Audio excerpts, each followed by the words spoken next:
तो अब क्या पता चला, देवी भागवत महापुराण ने स्पष्ट किया जिनकी जन्म मृत्यु होती है और प्रमाण करते हैं। अब श्री शिव पुराण, संक्षिप्त शिव पुराण स्पष्ट करेगी कि शिव से सदाशिव, सदाशिव ये काल है, ज्योति निरंजन है, अक्षर ब्रह्म है। इससे ब्रह्मा और विष्णु का जन्म हुआ, दुर्गा और इससे के संयोग से, और दुर्गा और ये काल जो ब्रह्म ज्योति निरंजन, ये सदाशिव भी इसी को कहते हैं। ये ब्रह्मा विष्णु महेश के माता पिता हैं। संक्षिप्त शिव पुराण सचित्र मोटा टाइप, गीता प्रेस गोरखपुर से प्रकाशित। संक्षिप्त शिव पुराण, संपादक हनुमान प्रसाद पोदार। ये कहाँ से छपा है और कौन इसके प्रकाशक हैं? प्रकाशक एवं मुद्रक गीता प्रेस गोरखपुर, गोविंद भवन कार्यालय कोलकाता का संस्थान। अब इसमें देखिएगा रुद्र संहिता, अध्याय नंबर 6, रुद्र संहिता 99 पृष्ठ पे, इधर 97 पृष्ठ पे संक्षिप्त शिव पुराण।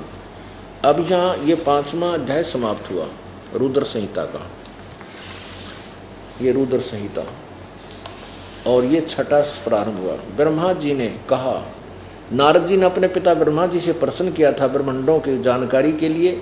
तो ब्रह्मा जी ने कहा, ब्रह्मन देव श्रोमणे, तुम सदा समस्त जगत के उपकार में लगे रहते हो। तुमने लोगों के हित की कामना से बहुत उत्तम बात पूछी है।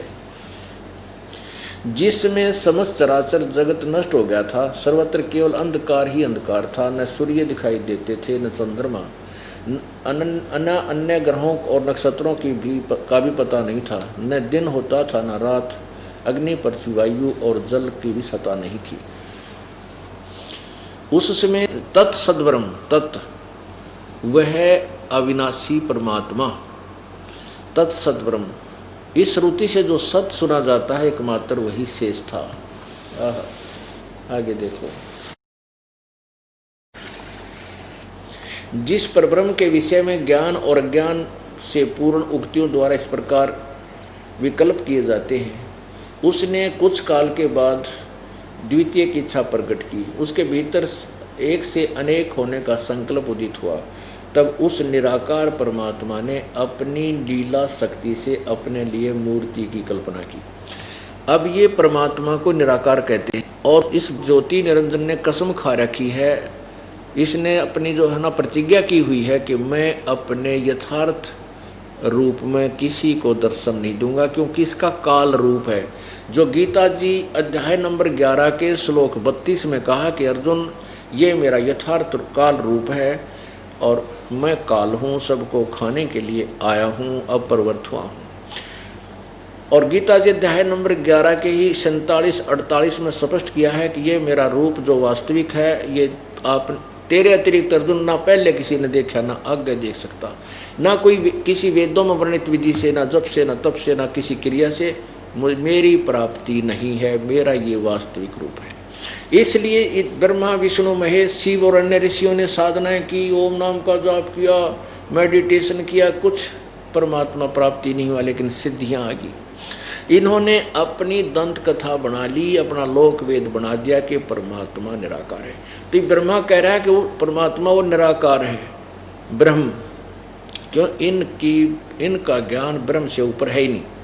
तो ब्रह्म को ये निराकार मानते, कहते उस ब्रह्म निराकार ब्रह्म ने अपनी मूर्ति बनाई, वो सदाशिव बन गया, जो ब्रह्मा विष्णु महेश का पिता कहलाया। अब देखो, जिस परब्रह्म के विषय में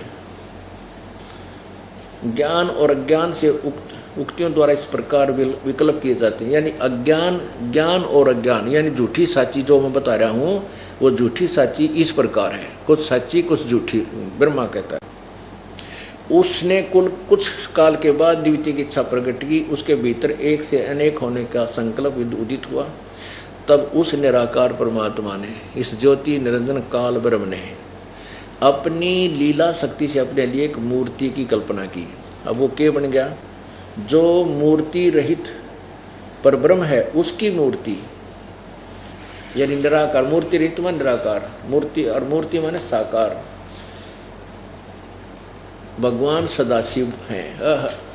ये सदाशिव है ना, यो ब्रह्मा विष्णु महेश का पिता है, यो काल है, ज्योति निरंजन है, क्षर पुरुष है, क्षर ब्रह्म भी इसी को बोलते हैं।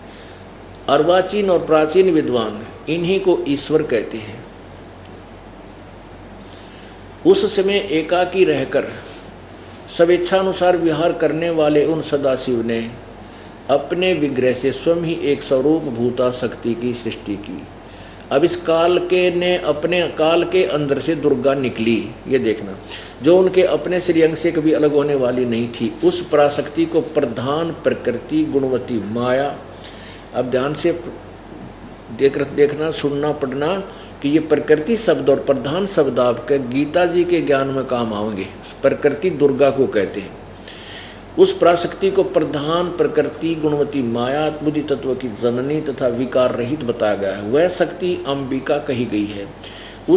उसी को प्रकृति सर्वेश्वरी त्रिदेव जननी, तीनों देवताओं की माता, ब्रह्मा विष्णु महेश की माँ, नित्या और मूल कारण भी कहते हैं।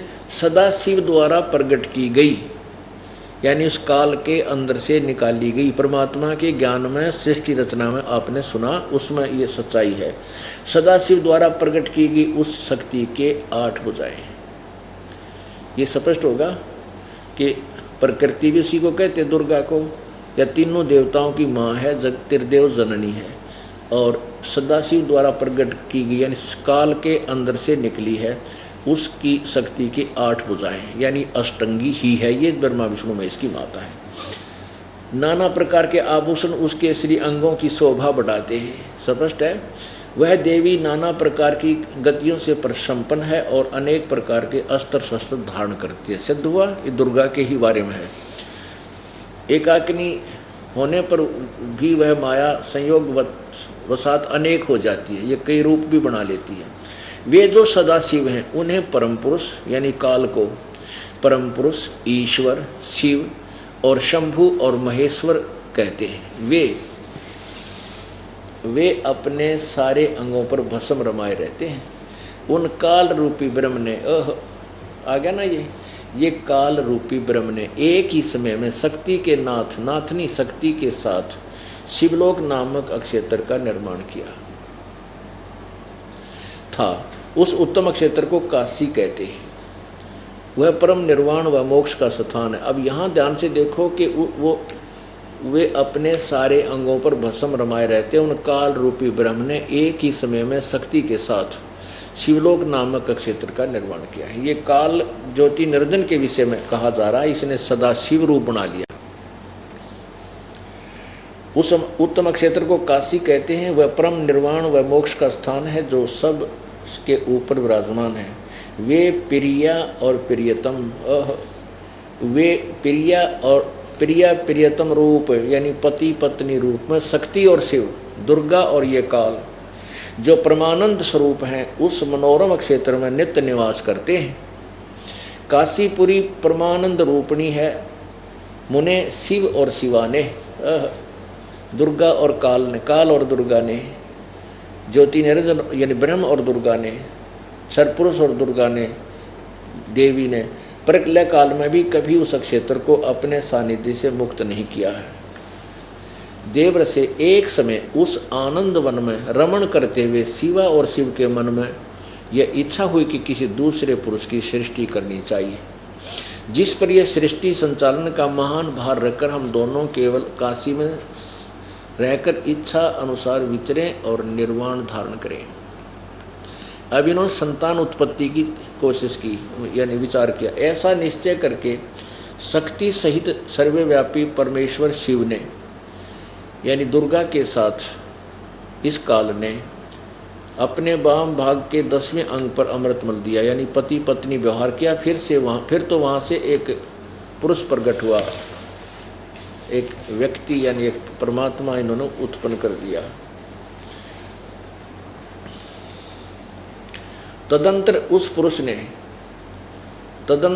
पुरुष ने परमेश्वर शिव को प्रणाम करके कहा, स्वामिन मेरे नाम निश्चित कीजिए, काम बताइए। उस पुरुष की यह बात सुनकर महेश्वर भगवान शंकर हंसते हुए मेघ के समान गंभीर वाणी में उससे बोले, शिव ने कहा वत्स बेटा, व्यापक होने के कारण तुम्हारा विष्णु नाम विख्यात हुआ।